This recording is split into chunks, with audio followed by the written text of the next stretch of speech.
Hi again, so here I've driven all the Group 3 cars at Maggiore with the BOP setups on Gran Turismo 7, and this time I've learnt a little bit more from what I did on that first video I did at Spa, and this time I've taken a closer look at each car's power graphs to make sure that I'm upshifting at the right times.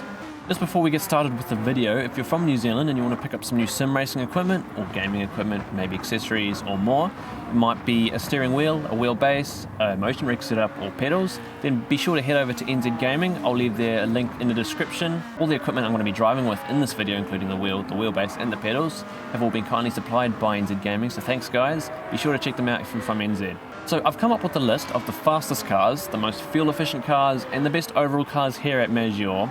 The fuel readings aren't going to be completely perfect because on some runs it'll show a lap less or more of fuel, but I've done a few runs with each car and I've taken the most consistent values, so I think I've got it pretty accurate.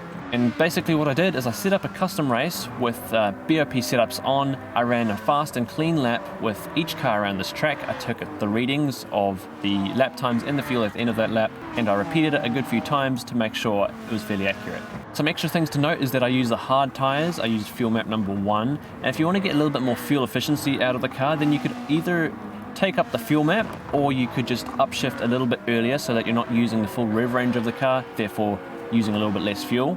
In this video I'm going to be upshifting near to the optimal upshift points, which I've tried to work out by using the ECU power graphs in the setup menu. In some cars this means not revving all the way up to the red line. The clips that I'm going to be showing in this video are not the actual laps I use to get my data. These are just more so for showing how the cars I like to drive. And if you do like this kind of video, then please let me know what other tracks you'd like to see me do this on. Also please like the video because this helps others to find it. So for the main part of this video, I'm going to be looking at the cars in order from slowest to fastest lap time. So we're not going to be looking at the fuel efficiency just yet. We'll look at that a little bit later on. But first of all, we're going to be starting off with the slowest car, and that would be similar to that Spa video I did, the Peugeot VGT Group 3 car. Again, it's a very stable car. It's actually not bad to drive around here. If you're a beginner, it's not difficult to drive, but it's not fast at all. It's obviously not fast. It's on the bottom of this list and didn't have the greatest fuel efficiency. One thing that might be worth mentioning in this car is that in Sector 3, when you come through these fast bends here, if you don't get your line correct, it is a little bit understeery at high speed for this turn right here. If you missed your apex, you might understeer a little wide and go into the wall. Overall, a car that I'll probably suggest that you avoid. Number 43 on this list would be the GT500 Nissan GTR. The whole thing just feels very, very sluggish. It's not very responsive to your inputs, especially in these hairpins right here. If you're not going slow enough, the thing will understeer very wide past the apex there. So you just need to make sure you're braking a bit earlier, slowing the car down enough to let it bite because it does understeer a lot. And then coming up to that Sector 2S section, you need to make sure that you're very precise with your lines through here if you want to go through as fast as you can, because if you cut the track a little bit too much, trying to create yourself the straightest line possible, you might end up giving yourself a time penalty. The car is a little bit understeery through there. Number 42 on this list will be the Volkswagen GTI VGT Group 3 car. We're looking at the setup menu because this thing has a very significant power drop off after around about 6,500 RPM. So we want to make sure we're not shifting too late in this car. So this car's a little bit weird. It's not too bad to drive. It's similar to that Peugeot VGT we looked at before. It's quite stable most of the time, but it has a couple areas where it might catch you out. For example, if we come up to the Sector 2S section again in this car, we enter it all fine, it's all stable, but if we run a bit too much over the curbs and if we go over to this one on the right, it might suddenly snap the car to the side a little bit. You have to correct it. And it's also kind of understeering in the high speed sections as well. If we come back to Sector 3 here, which is the high speed turns on this track, when we get to the second one, if we miss our apex again, the thing's going to understeer a lot and then kind of almost push us back to that wall again. So another not so great car. It's very slow and I'm not a fan of its handling. Next on the list is a car that really surprised me, and that's the Peugeot RCZ Group 3 car. Now this car's been often at the top of charts on some tracks. I'm not sure if it's the update that's changed it, but it's sitting right near the bottom of this list with a very slow lap time of 118.8, and its fuel efficiency is kind of average. So yeah, I wouldn't really recommend this thing, but its handling isn't all that bad. It has good grip, but I think it might be lacking in top speed, and it also has this very weird braking behavior in this particular turn. If you brake at a slightly wrong angle while turning a bit too much, it slips right out on you, and this happens with a few mid-engine cars, so this is one of them that it happens with. And the other thing is that if you enter a turn with a little bit too much speed and you suddenly drop off the throttle, then the rear end's going to kick out on you, kind of like that, and you'll end up in a situation where the car slips out and you're facing backwards. Number 40 on my list here, we have the Alfa Romeo 4C Group 3 car, which is a bit similar to the RCZ we just looked at, but it's a little bit looser, so it slides a little bit easier on turn entry, as you might see just there. And again, coming into this turn, we have similar behavior under brakes. If you brake a little bit too much in turning, you get into that slide, which kills your time. Also coming down the back straight here, down the bottom we have this tight turn. We might have an issue with this car towards the exit of this turn, where the rear end will kick out, and if you have traction control on, it'll fully engage when the rear slides out like that, and it'll really kill the exit of that turn. You'll lose lots of lap time. So you want to pick up your throttle just a little bit quite early in that turn to keep the stability of the car up. And it's like that for most of these mid-engine cars. Like these turns right here, you want to just carry a little bit of throttle into the turn, just a little bit, to keep the stability of the car up. Otherwise, if you drop the throttle, the rear end kicks out like that. In number 39, we have the Mitsubishi Lancer Evolution Group 3 car. We're looking at this menu again because looking at the power graph, it also has a very significant power drop-off after about 7,000 RPM, so just keep that in mind. I don't have a huge amount to say about this car. It actually doesn't handle very bad at all. It's quite nice to drive. It just doesn't quite have the pace. It's a little bit understeery, so you might have to brake a little bit earlier. And its fuel efficiency is actually not too bad, just doesn't have that speed. Number 38, we have the Honda NSX Group 3 car, another mid-engine car with quite a bit of entry oversteer. We are getting to slightly better lap times now, but this car still isn't quite up there. It's definitely on the low end of the spectrum. It's not all that bad to drive. If you carry a little bit of throttle in turn entry, you stabilize that rear end. It can be quite nice to drive, but it does take quite a lot of precision to get it right. And it's also got very good fuel efficiency, so that might just bring this car up a little bit further in the list later on. And this thing is quite sensitive to bumps, so for example, if you knock this curb here, it does get you a little bit sideways. Number 37, we have the Nissan GT-R Nismo. This thing is extremely understeery. It's very stable, it's quite punchy out the turns, but as you'll see in these tight turns, it is very understeery and very reluctant to turn in. So you need to brake a bit earlier and slow the car down just a bit more to let this thing turn in. Even through these mid-speed turns, it's a bit reluctant, like the one coming up here. You'll have to just lift a little bit earlier, brake a bit more, and let the car turn in. Otherwise, still quite a stable car. We're still on the lower end of this list, but getting a little bit faster. In 36, we have the Mazda Atenza Group 3 car. I have fairly similar comments on this car that I had of the Nissan GT-R, but it has a little bit more front end bite. It's a little bit more grippy, but it still does similar lap time, similar to what the GT-R did. Here in number 35, we have the Renault RSO 1 Group 3 car, and another mid-engine car that's very snappy. When you get to this hairpin, if you carry a little bit too much speed, if you turn a little bit too much, you get into this mid-engine snap. Once it snaps, it's very hard to correct that slide, and it puts you into the wall there. So just be very careful. It's good to either carry just a little bit of throttle mid-corner through there to stop the rear from kicking out, or just be a little bit more gentle with your steering inputs. Don't turn too aggressively. That might encourage the rear end to slip out. If you can control this car, it's actually got very good handling. Doesn't quite have the top speed, and obviously doesn't quite do the best lap times.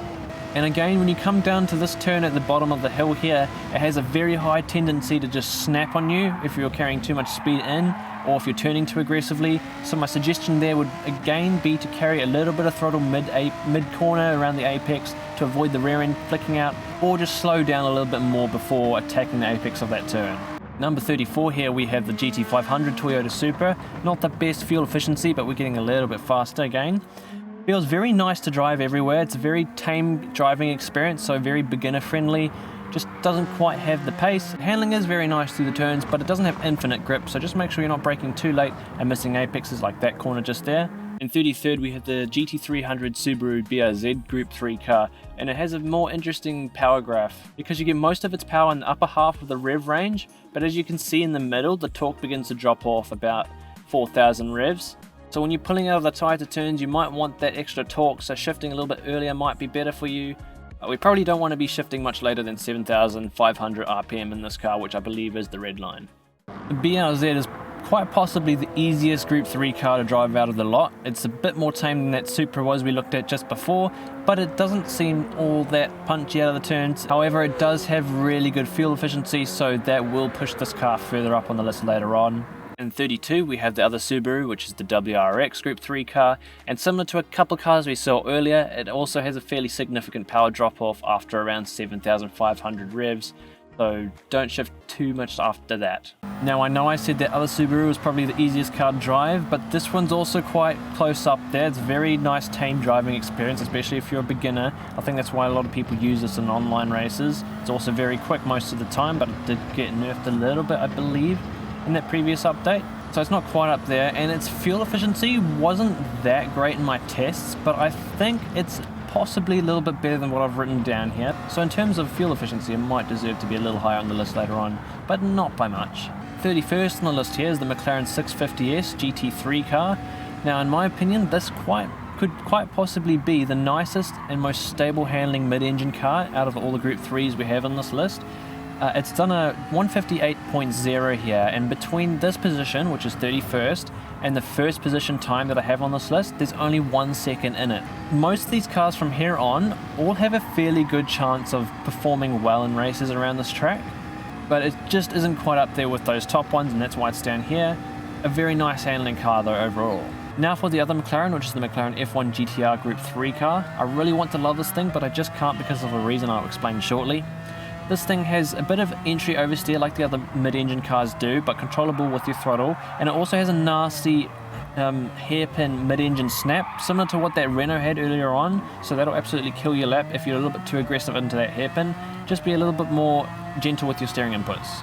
Now onto the issue why I just can't love this car, and that's because on the BOP setup of this car there's an issue when the front end of the car lowers down in the braking zone under heavy load. It tucks the front wheels under the fenders of the car, which kind of locks them from being able to turn, and we'll just have another look at that real quick. So when we come into this turn, just watch the steering wheel, how it kind of locks itself into position, and it doesn't let me turn until the front end of the car begins to unload and those front wheels become free from the fenders. You'll see right then it just suddenly lets me turn to the right, and that causes a bit of a snap oversteer as well. It's very sudden, it's very horrible to drive, and the only way to really solve that is just to brake a bit earlier. In this car you generally just have to brake a bit earlier. So in that turn, brake a little bit earlier, and hopefully the car will unload a little bit sooner. I'm not quite sure what happened there, but yeah, just keep an eye out for that. And just another thing worth noting, again, coming down this hill here at the turn at the bottom, if you're carrying too much speed or turn too aggressively, this thing also has a tendency to flick out on you mid-turn and give you a poor exit, as you'll see right here. So again, just be a little bit more gentle and brake a little bit earlier for that turn. And also, this is the first car to get into the 1 minute 57s, so from here on, there's only 9/10ths in it. In 29th, we have the BMW Z4 GT3. This thing is not a bad handling car. It's actually very beginner friendly, and it's quite quick, as you can see. It doesn't have the best fuel efficiency, but it is very understeery, particularly in mid to high speed turns. And this one right here that we're on right now, you might have to take a lift off the throttle, because I went through there just about flat that time around with a small lift, and I still went very wide and caught the grass there. So just make sure that you've got your line very precise through there, or you have a bit of a lift off throttle, otherwise you'll end up catching the grass and potentially the wall. Number 28, the GR Super Racing concept car. We want to have a look at this because the power does drop off after about 7,000 revs, so don't shift too much later than that. So this car also did a 157.8, while also being about average on fuel efficiency, but the thing's very nice to drive and it inspires quite a lot of confidence. In fact, I was able to go right out there and pump in a time equal with what I've done on my test runs quite quickly. It's a car that's quite easy to put on its limits. Now we have the Ford GT race car in 27th. This car is really bad on fuel, and I really don't like driving this car. It's just unnecessary slidey on turn entry, and it also has that mid-engine snap on the hairpin, as you can see there, struggling to keep the car on the road. It's just not my favorite car by a long shot, especially because of its terrible fuel efficiency, while also being such a pain to drive. And it can be a quick car if it's driven right, as it's got a decent time on this list, but it's just a pain to drive, and it does struggle a lot over curbs. It gets affected by them quite easily, as you can see right there. It just gets flicked to the side and we're put into a mess. And I wouldn't really recommend this car if you're more of a beginner or getting used to how these cars drive. Probably stay away from this car. 26th, we have the Aston Martin DBR9 GT1 car, and we're having a quick look at the power graph because you can see it has a heavy power drop off after about 7,000 revs. We don't want to shift too late after that. So this thing also doing a 1 minute 57.8, it's quite quick, and if you're shifting around 7,000 RPM, just above that, you'll be getting the most fuel efficiency, being the most fuel efficient car on this list, and it's very quick as well. It's only 26th on this list, but it's still only 8 tenths off the fastest time. We'll see this car a little bit higher on the list closer towards the end of this video. My only other comment would be that's probably quite similar to the Mazda Atenza in terms of driving style. It's quite understeery, but not as understeery as something like the Nissan GT-R was. Very powerful and quick though. Now for the Volkswagen Beetle Group 3 car in 25th, this car is also quite quick, another 157.8, but it has one of the worst fuel efficiencies out of the lot, so in an endurance race it might not do so great, but overall a very nice handling car, a little bit turbo laggy, sometimes coming out of tighter turns as the rear gets a little bit sideways, but it's not too difficult to catch, especially if you have traction control on. Otherwise, very nice handling car. 24th, we have the Citroen GT race car. I personally actually really like this car. It's more of an advanced car because it does have that entry oversteer, but it is very controllable with the throttle and some steady counter steering. I think it can be driven quite quickly if driven properly. It does not have the best fuel efficiency, but it does do good lap times. This is the first car into the 157.7s. In 23rd, we have the BMW M3 GT car, another very nice, stable, front-engined car. It does move quite a wee bit on the throttle, so out of these tighter or even the mid-speed turns, the rear might move around if you punch the throttle a bit hard. Coming down to the beginning of Sector 2 here, as we come through the apex, just watch the way the rear end moves as I get on throttle coming up the hill. It slides around a wee bit, so a bit more throttle control, a bit more steady steering, and you should be fine. It's quite a nice car to drive. So here we have the BMW M6, the endurance model.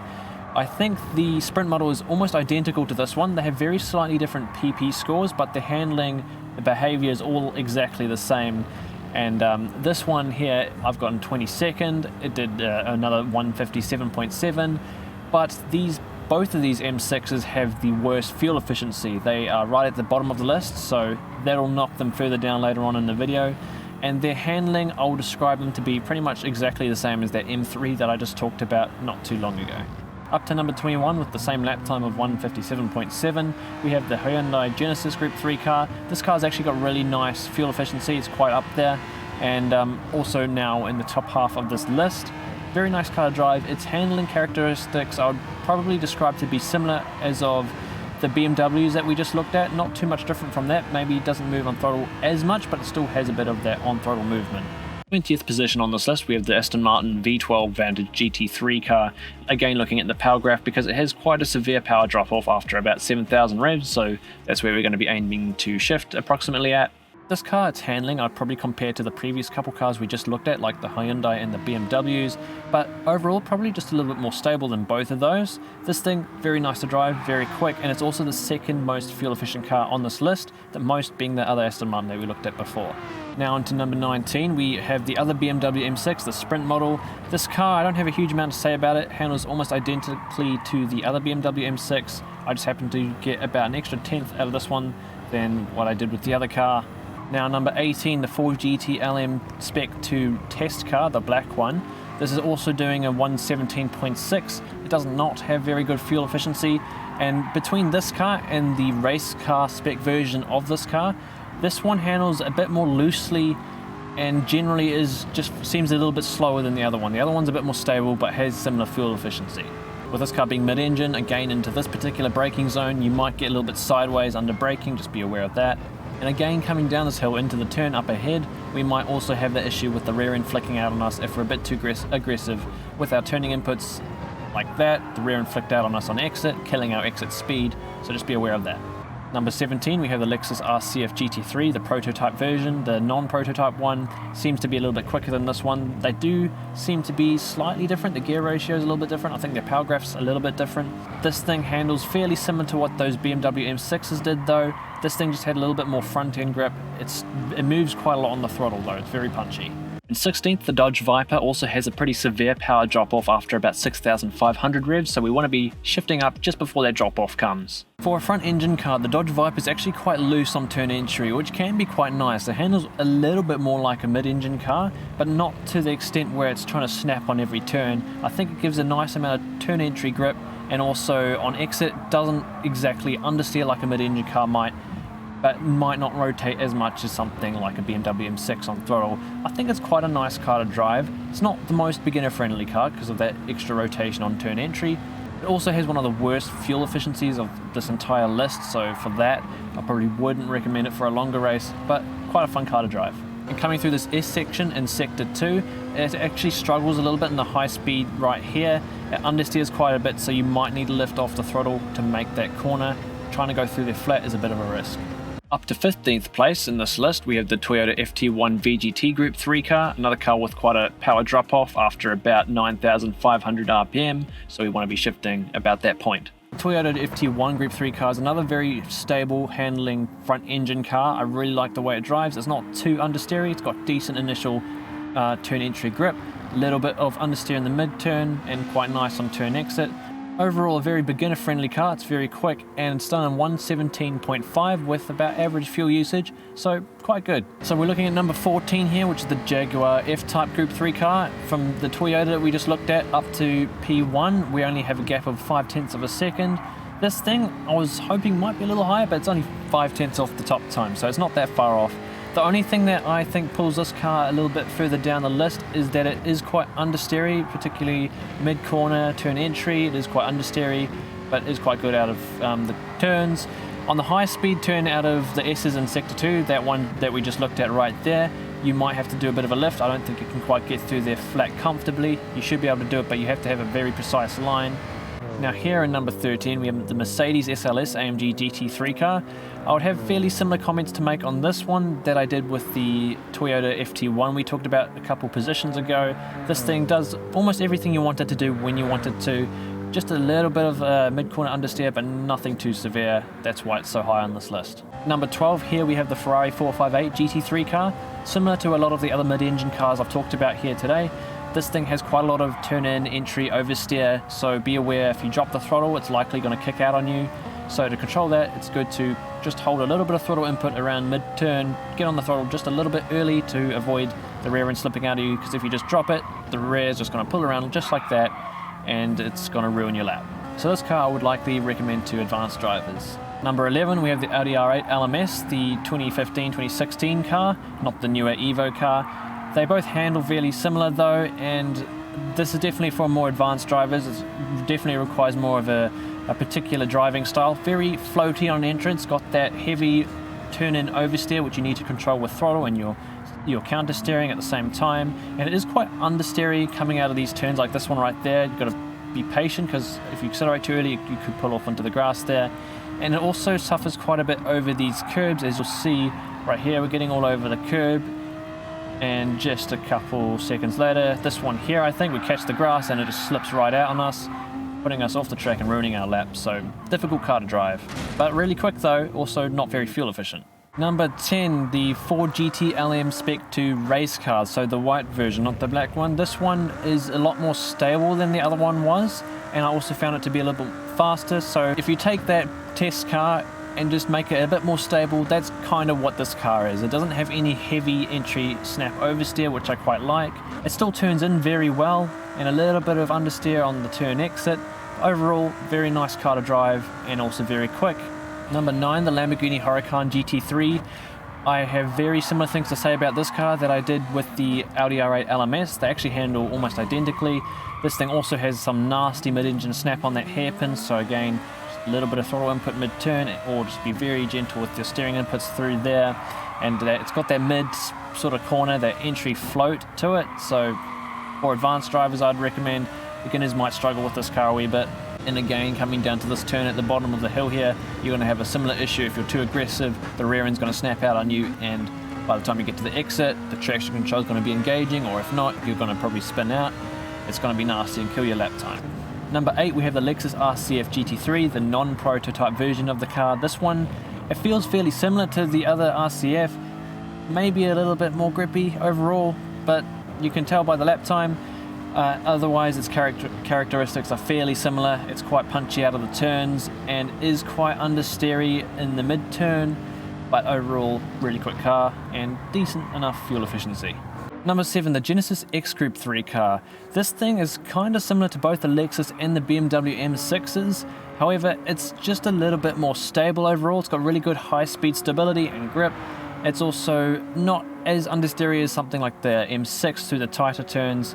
Overall, that's why it's so high on this list, very quick, and it also has fairly decent fuel efficiency. In 6th position on the list is the Porsche 911 RSR. This thing is quite nice for a mid-engine car. It's not too snappy on turn entry, however it is quite understeery on throttle coming out of the exits of turns, so I'd suggest to be a little bit more patient before getting on throttle, otherwise you go quite wide in exits of turns. Similar to that, it wasn't too bad. But for example, when we come out of this turn at the bottom of the hill here, it's very understeery on throttle, and if you accelerate too early you might end up somewhere like that, slightly off the track there, pushing you wide. Now this car and every car up to 2nd position on this list all do a time of 1:57.1, which is only 1/10 off the fastest time, so these cars are all pretty much equal here. This car being the Ford Mustang, and I'm showing the power graph because again it has a pretty big drop off there, so you want to shift before that big drop off around 7,500 RPM. So the Mustang's like a better Jaguar. The Jaguar was quite understeery on turn entry. This thing is a little bit understeery, but it's a bit better than that Jag was, and I think that's why it's a little bit faster as well. Number 4, we have the Chevy Corvette Group 3 car. This is another car that we need to shift a little bit earlier on because we have a big power drop off higher in the rev range there. We're going to be wanting to shift closer to about 6,500 revs. This car feels quite similar to that Mustang that we just looked at. I feel like this might even have even better grip than that thing did, particularly at lower speeds. So after driving a couple of attempts right now, I feel like this could possibly even be equal with the number 1 car on this list, but for now I'm just going to leave where it is. The other thing about this car is that it's super fuel efficient, and that puts it right near the top of this list, and I think we're going to be seeing this thing quite high on the list at the end of the video as well. Now at number 3, we're looking at the Mazda RX Vision Concept Group 3 car.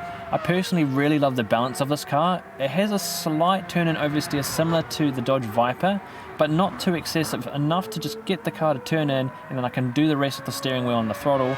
And you can also slightly turn the car with the throttle on turn exit, which I think is really nice. And also not too difficult for beginners. It's probably not the most beginner car there is in the list, but I think it's a really nice car to drive. It's also really fuel efficient and it sounds amazing. We're almost at the end of the list now. Number 2, the Audi R8 LMS Evo. This thing handles pretty similar to the other Audi R8 LMS, but this thing I feel is just a little bit more stable, a little bit more nice to drive, but still is a bit more for advanced drivers. I'd suggest to keep away from this sort of thing if you're a beginner. I mentioned that in a previous video I made, a list of cars that you should probably keep away from, mostly mid-engine cars. This thing, like I said, is just probably a little bit more stable than the other R8. However, still suffers from a lot of the issues that most mid-engine cars do have. And again, for the number 1 spot on the list is the Mercedes-AMG GT3 car, same as what we had at Spa. This car just seems to have a really good balance. It's great, it's a front engine car, so there's a lot of stability. It has a bit of rotation on throttle, it doesn't have any instability coming into the turns. The only kind of handling issue that I might point out is the high speed grip. It is a little bit understeery, and I'll get to that in a second. When you come up to the S section in sector 2 here, when you get towards the end of it, you may have to have a lift. It's quite difficult to go flat through here. As you'll see, I try it, but I do have to have a small lift right about here because I go a bit wide there and I lose a bit of time doing it. So just a little bit of a pointer there. It's actually got the same fuel efficiency as the Audi that was in 2nd place. So these cars you'll probably see a little bit lower on the list in the combined overall results. Now to take a look at all the results on a spreadsheet. Yes, a spreadsheet. I should have done that last time. That took way too long last time. So anyway, first we're looking at the lap time results. So that's basically everything we just saw right now in spreadsheet form. You can see the delta of all the time. So the gap between the first time and the last time, 2.3 seconds. And you can see I set up a score. The first time is 100% and the lowest time is 0%. And I've calculated all the times in between to get a bit of a score to work from. And a lot of these cars are actually very close in lap time. Like you can see all the way up to the top 25 within 0.7 of a second. That's quite close. So if fuel's not an issue, then there's a lot of cars you could probably choose from and be quite competitive around this track. And another thing worth mentioning before I go a little bit further is your driving style might suit cars a little bit lower on this list. So don't just go off this list, go through the cars yourself and try and find what suits you better. Same if you're a controller, you might find something that's a little bit better for you. Generally, if you struggle with stability on cars, then you're probably going to want to drive a front engine car, which are always more stable. And you can find that out by checking out the car and its menu and seeing if it has an FR tag. That means it's a front engine car. If it's MR, then it's a mid engine car. And if it's RR, then it's a rear engine car. But there's no rear engine Group 3s in Gran Turismo 7. Now we look at the fuel results. So the car with the highest fuel efficiency is at the top of the list, and the one with the least is all the way at the bottom. Both Aston Martins at the top there, and both the BMW M6s at the bottom, and everything else in between. And the difference between the most and least fuel efficient cars here is quite a lot, 7.6 laps worth. So yeah, definitely stick away from those lower cars on the list if you're going to be doing an endurance race. However, you can make those cars at the bottom a little bit more fuel efficient by just shifting a little bit earlier or running a higher fuel map. You might be a little bit slower, but not that much. So if you want to use those cars at the bottom, then do what I just mentioned if you want to get a little bit more fuel efficiency out of them. Again, I've given each car its own percentage score, which we're going to use for the final results in a second. Just before I get to those final results, if you guys want to keep up to date with your sim racing news, updates, events, content, leagues, blog posts and more, then be sure to check out simrace247.com. I've also got some of my content on the website as well, so be sure to check them out. And now we can finally take a look at these combined results, which is taking into account both the lap time and their fuel efficiency to find what is probably the overall best car for you to choose if you're going for longer races. And on top here, as I kind of thought, is the Chevy Corvette. That thing, if you shift at the right point, it's actually really fuel efficient and it's also super duper quick, and it takes the lead on this list by almost a whole 20 points, so that thing's quite dominant around this track if you know how to drive it properly. And then second, which is actually really surprising to me, is both the Aston Martins. They're really fuel efficient, but they weren't, they were quick, they weren't that far off, but it just shows how much fuel efficiency really brings them back up into the game. And then we look a bit further down the list, that car, that Peugeot VGT, that thing's just rubbish. Don't touch that thing unless you really want to challenge yourself, because that just doesn't seem to be able to win anything. And again, I'm really surprised with that Peugeot RCZ. I don't know if they've changed it in recent updates, but it just didn't seem to be competitive at all around here. And both those M6s towards the bottom as well, they were actually really quick, but their fuel efficiency was just rubbish, and that's why they're all the way down there. And before I end the video off, I'm going to quickly pick a car that I personally found was the most enjoyable to drive. In the video I did at Spa, I chose the Mazda RX Vision because of the way that thing drives. I just love that subtle oversteer on turn entry that's controllable, and then I can use the rotation on exit as well to get a nice lap time out of it. And to be honest, it's right up there for this video as well. So I'm probably going to pick the same car again, but I also want to give a shout out to that Citroen GT car. I hate the interior of that thing, but for similar reasons to that Mazda RX Vision car, I actually quite like the handling of that car around this track. It had this slight turn and oversteer, which was very nice to control, and it was not too bad to drive. Anyways, I hope this video might have been helpful for you guys, particularly those of you who are trying to get that human comedy event done, because I know how difficult that one is. Hopefully some of these cars at the top might give you a little bit more of a chance there. Still very difficult, as AI is so quick around now. Let me know what you think in the comments, and if you guys would like me to do this around any other tracks, then please let me know. I might get onto that soon. And I'm thinking of doing the same test with the Group 4, Group 2, Group 1 cars. Expect that in the fairly near future. These videos do take a long time to make, and I want to get them done properly, so it might be a couple weeks still. Anyways, take care everyone, and see you very soon.